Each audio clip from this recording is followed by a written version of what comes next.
নবীজি বলেছেন, কেউ যদি মাগরিবের পরে আর এশার পরে, ফজরের পরে আর এশার পরে যদি তিনবার পড়ে আস্তাগফিরুল্লাহাল্লাযী লা ইলাহা ইল্লা হুয়াল হাইয়ুল কাইয়্যুম ওয়া আতুবু ইলাইহি, তিনবার করে যদি পড়ে, সাগরের ফেনা তুল্য গুনাহ যদি থাকে আল্লাহ তাআলা মাফ করে দিবেন।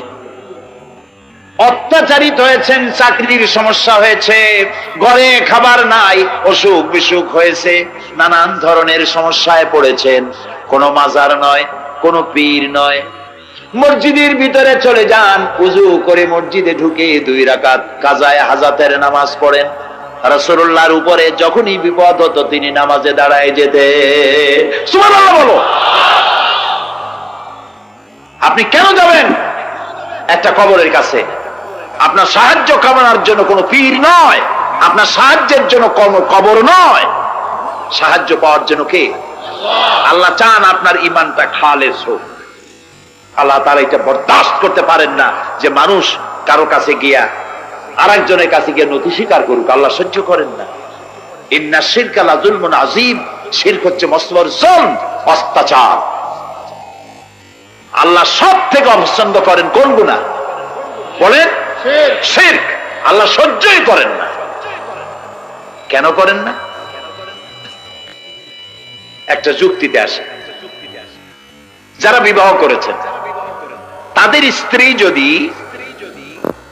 স্বামীর সাথে যে ধরনের হাসি খুশি প্রেমের আদান প্রদান করে, স্বামী ছাড়া যদি আরেকজন পুরুষের সাথে এরকমের ভাব বিনিময় করে, ফোনে কথা বলে, প্রেম করে, খুব সুন্দর করে ভালোবাসা দিয়ে যদি চিঠি লেখে অন্য পুরুষের কাছে, অথবা প্রেম নিবেদন করে, তাহলে স্বামীদের অবস্থা কেমন হবে বলেন?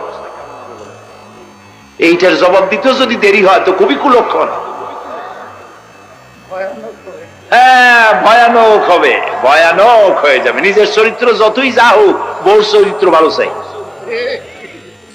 আচ্ছা বলেন তো, স্ত্রী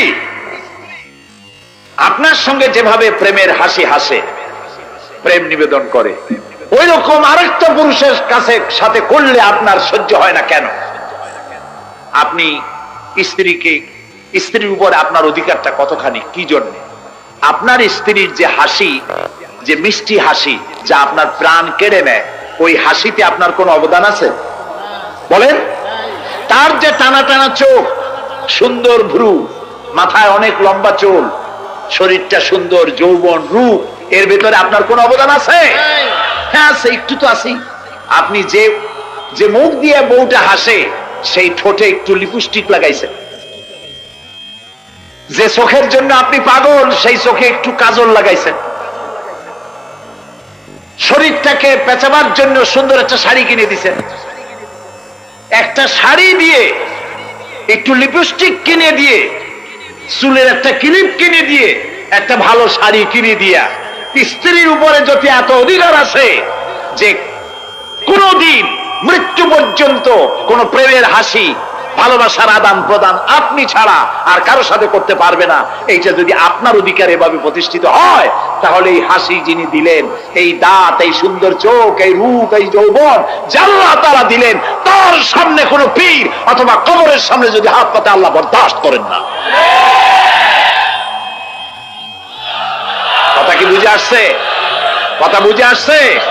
আলহামদুলিল্লাহ বলেন। আলহামদুলিল্লাহ। বুঝলেই আমাদের কষ্ট সার্থক। আলহামদুলিল্লাহ বলুন। আমরা যেন আল্লাহরে চিনতে পারি, বুঝতে পারি। আমার বিশ্বাস করুন, কোরআন আমার সামনে, আল্লাহর কসম, কোন জীবিত পীর, কোন মৃত্যু পীর আমার ভাগ্যের ভালো বা মন্দ করার কোন অধিকার রাখে না, রাখে না, রাখে না। কোন পীর ফু দিয়ে আমার ভাগ্যকে ভালো বানাই দিতে পারবে না, পারবে না, এবং আমার একটা চুলও বাঁকাও করতে পারবে না। খাইরিহি ওয়া শাররিহি মিনাল্লাহ তাআলা। আমার ভালো, আমার মন্দ করার একমাত্র মালিককে। এক আঙ্গুল আকাশের দিকে উঁচু করে চিৎকার দিয়ে বলুন, কে? আবার বলেন, আবার বলেন, আবারও বলুন। হাত নামান। আল্লাহ কবুল করুন, বলেন আমিন। আমার এই বক্তব্য দিয়ে আমি কোন পীরকে অমর্যাদা করছি না। পীর সাহেবদের কাছে পীর কোন শরীয়তের শব্দ নয়, কোরআন এবং হাদিসে কোথাও পীর বলে কোনো শব্দ নাই। এটি ফার্সি শব্দ। এই শব্দের অর্থ হলো বৃদ্ধ। তো পীর যদি বৃদ্ধ হয় ভালো কথা, তিনি যদি আলেম হন আরো ভালো কথা। কিন্তু বাপ পীর ছিল, উনিও সেই সুবাদে পীর, ইলেম নাই, ওনার নিজের কাছেই তো টর্চ নাই। আপনাকে অন্ধকারে উনিও ম্যানহোলের মধ্যে পড়বে, আপনারে নিয়ে পড়বে। আলেম হইতে হবে, পীর যদি হয় আলেম হইতে হবে, 1 নম্বর কথা। 2 নম্বর কথা হলো তিনি ব্যবসায়ী হবেন না। ধর্মের নামে তিনি ব্যবসা করবেন না। তিনি মানুষকে হেদায়েতের পথ দেখাবেন, প্রয়োজনে জেলে যাবেন, প্রয়োজনে ফাঁসির মঞ্চে দাঁড়াবেন। তিনি নিজেকেই ইসলামের সব আমি করি, আর ইসলাম কারো কাছে নাই। যারা ইসলাম করলো 70-80 বছর ধরে, রাজনীতির পথ দেখালো, তারা ইসলামের দল না, ওনারটাই ইসলামের দল। এই ধরনের ফাজলামি বক্তব্য থেকে বিরত থাকতে হবে। এই ধরনের বেয়াদবিপূর্ণ বক্তব্য থেকে বিরত থাকতে হবে। আমার দোকানে খাঁটি ঘি পাওয়া যায়, আর কারো দোকানে খাঁটি ঘি পাওয়া যায় না। ইসলাম নিয়ে এই ধরনের মনোপলি বিজনেস করতে দেওয়া হবে না। প্রিয় ভাই সব, আমরা পীর সাহেবদের চিনি। পীর ছিলেন শাহজালাল রহমতুল্লাহ আলাইহি। সুবহানাল্লাহ। যুদ্ধ করা লাগে নাই, আজান দিয়েছেন, মূর্তির মাথা ভাঙ্গা চুর চুর হয়ে পড়ে গিয়েছে। গৌর গোবিন্দ পলায়া কুল পায় নাই। লোকেরা যায় তার মাজারে গিয়ে গজল মাছ জিয়ারত করে আসে, কিন্তু তরবারিটা দেখে আসে না। দোধারি তরবারি এখনো আছে। সুবহানাল্লাহ বলেন।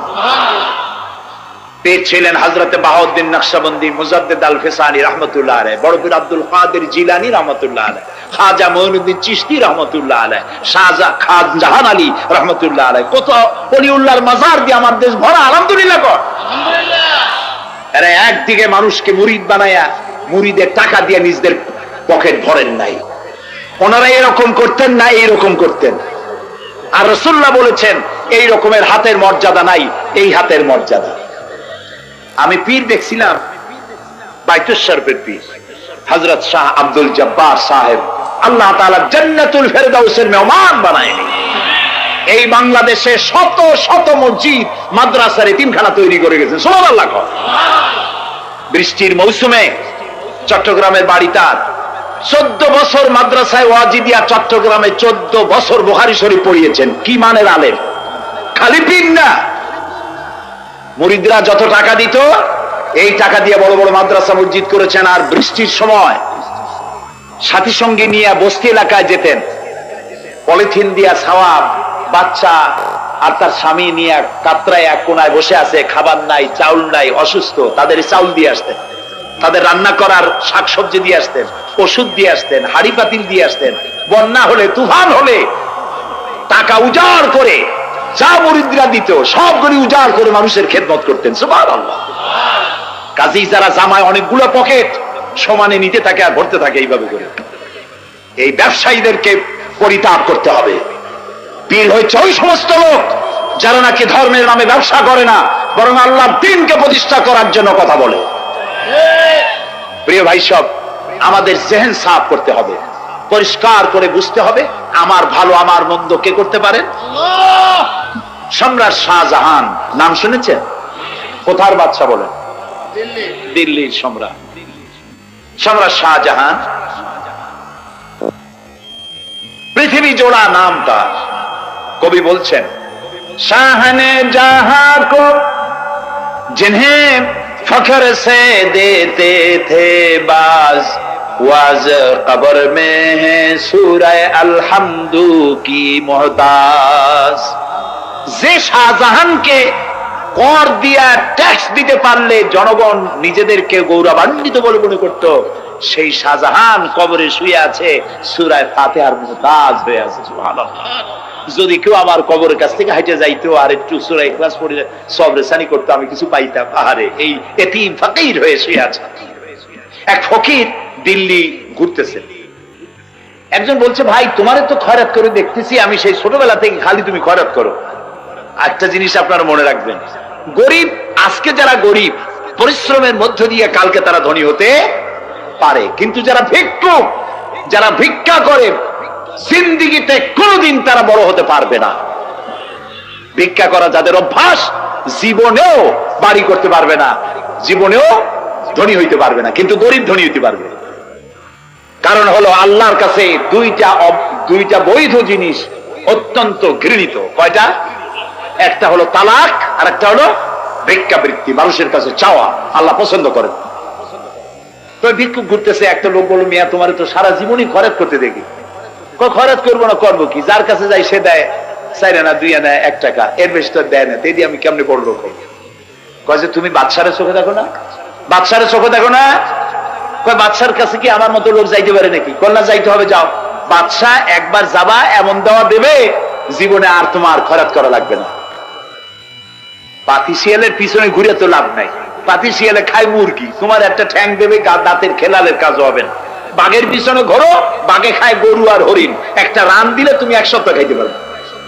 কাজে ঘুরতে গিয়েও বোঝা উচিত কার সাথে ঘুরি। তো বলছে বাদশার কাছে যাও। বাদশারে পাবো কই? কই তো দেখলাম কেবল মসজিদে ঢুকলো।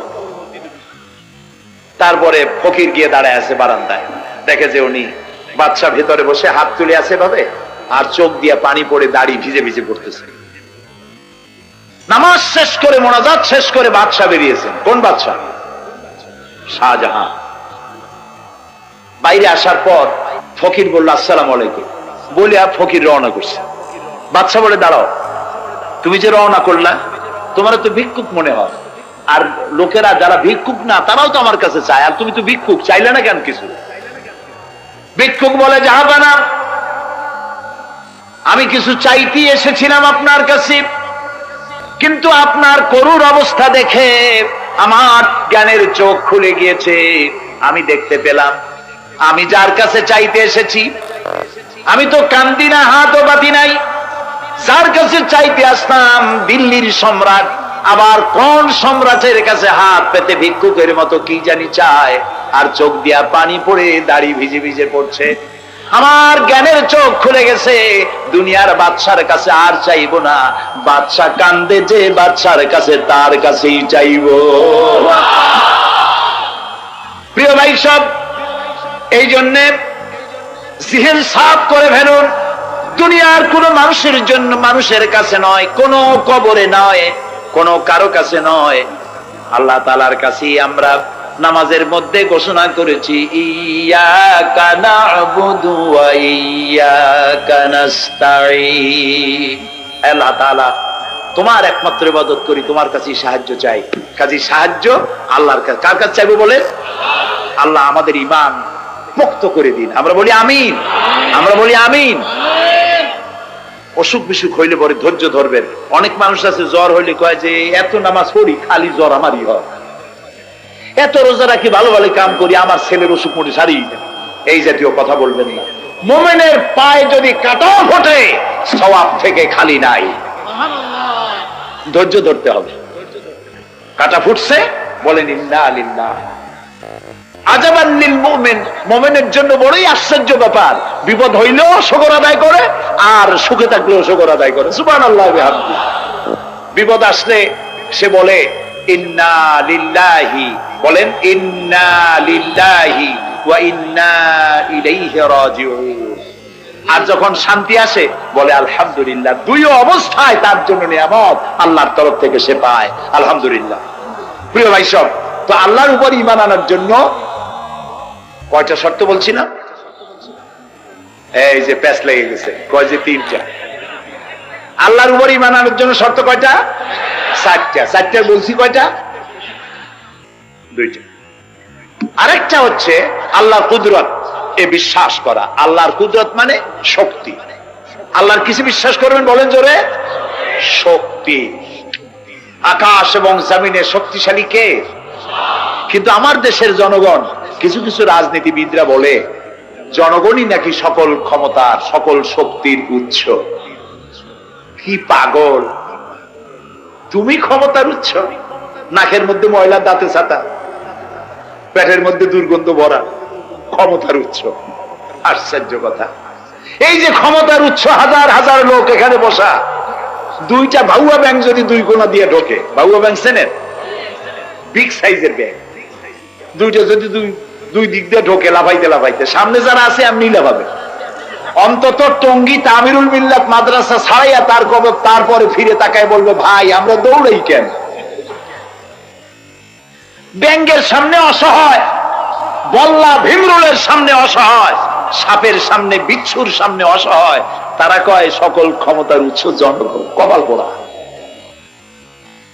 ক্ষমতার উৎস জনগণ নয়, এটা কোরআনের সাথে কন্ট্রাডিকশন হয়। এ কথা আল্লাহ বলেছেন, আন্নাল কুওয়াতা লিল্লাহি জামিয়া। সকল ক্ষমতার উৎস কে?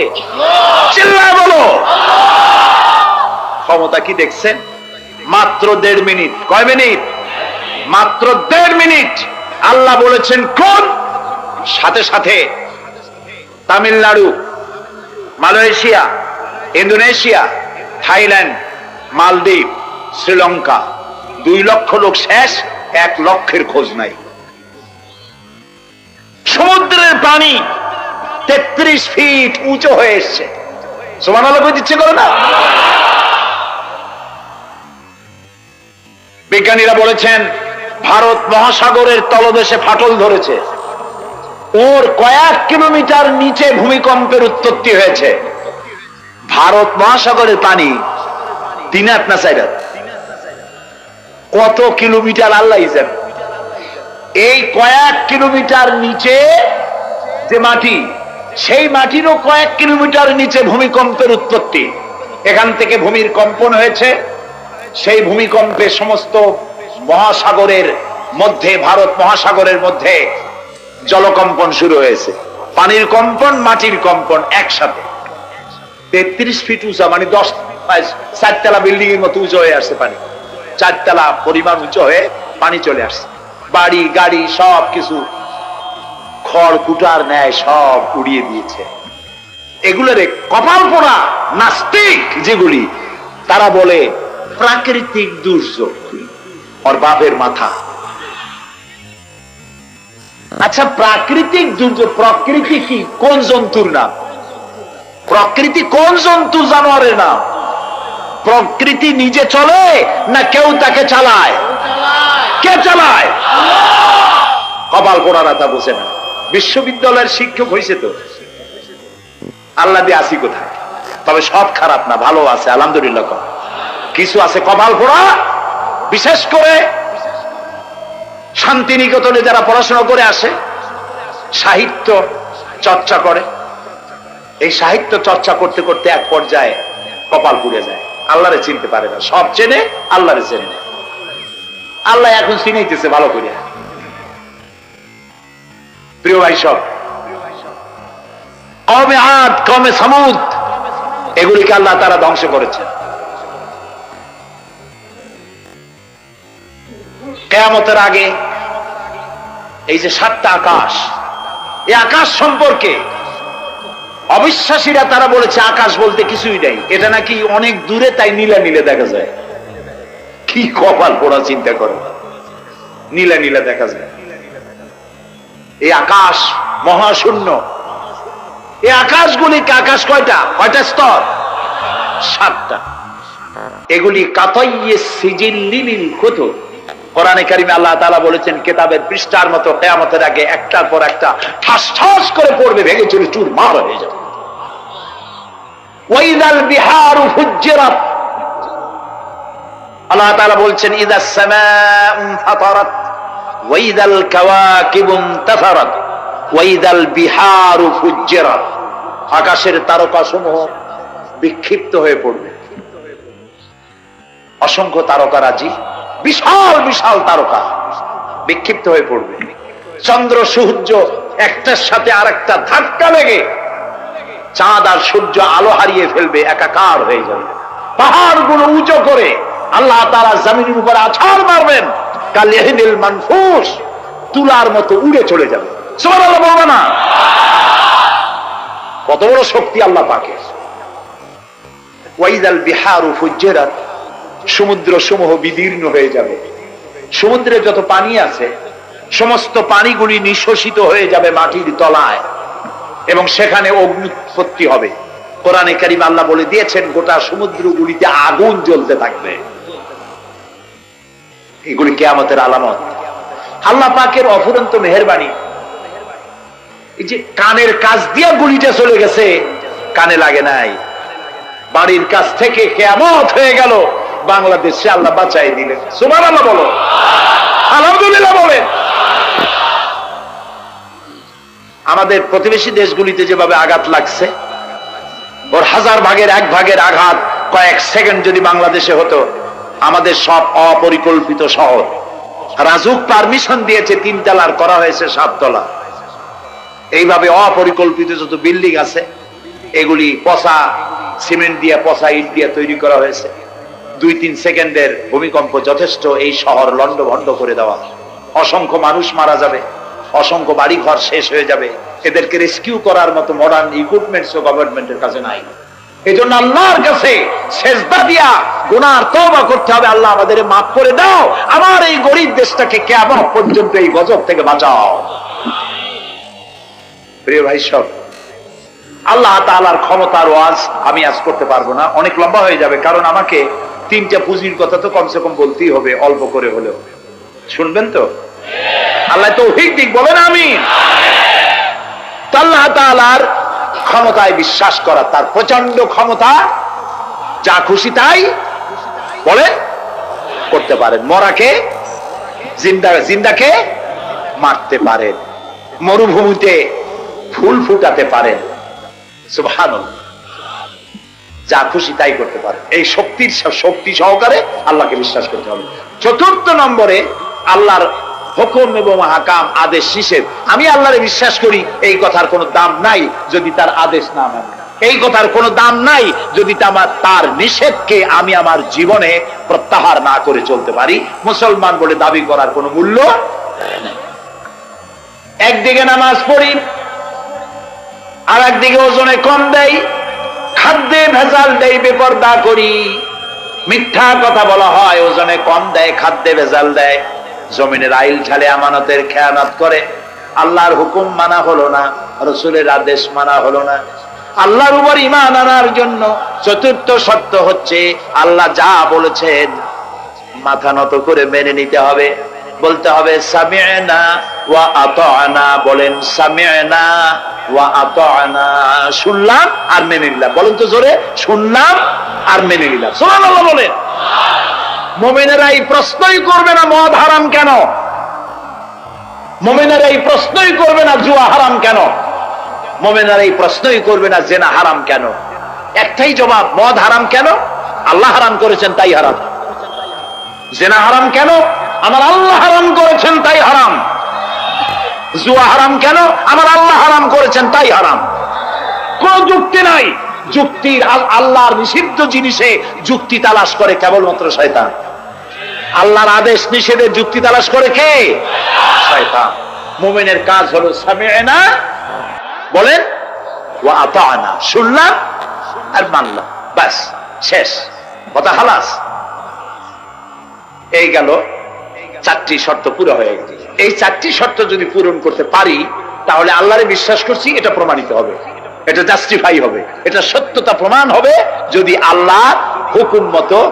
1 নম্বরে হলো, আমি আবার কথাটা প্যাকেট করে দিই যাতে করে আপনারা বাড়ি নিয়ে যাইতে পারেন। আল্লাহর উপরে ঈমান এনেছি, এই কথাটাকে কমপ্লিট করার জন্য শর্ত কয়টা? 4টা। 1 নম্বরে আল্লাহর অস্তিত্বে বিশ্বাস, বলেন আল্লাহর অস্তিত্বে বিশ্বাস। 2 নম্বরে আল্লাহর গুণাবলীতে বিশ্বাস। 3 নম্বরে আল্লাহর ক্ষমতায় বিশ্বাস। 4 নম্বরে আল্লাহর আদেশ এবং নিষেধে বিশ্বাস, মান্য করে চলা। আল্লাহ যেন এই তৌফিক আমাদের দেয়, বলেন আমিন। আল্লাহ রাব্বুল আলামিন দুনিয়ায় শান্তি, আখিরাতে জাহান্নাম থেকে মুক্তি দেওয়ার জন্য আল্লাহ পাক আমাদেরকে একটা ব্যবসার কথা বলেছেন। ওই ব্যবসায় পুঁজি কয়টা? বলেন। 3টা পুঁজি। বলছি কয়টা? দেখেন যে কেমনি প্যাঁচ লাগে। বলছি মাত্র একটা। সে একটা ডাল বার করছি,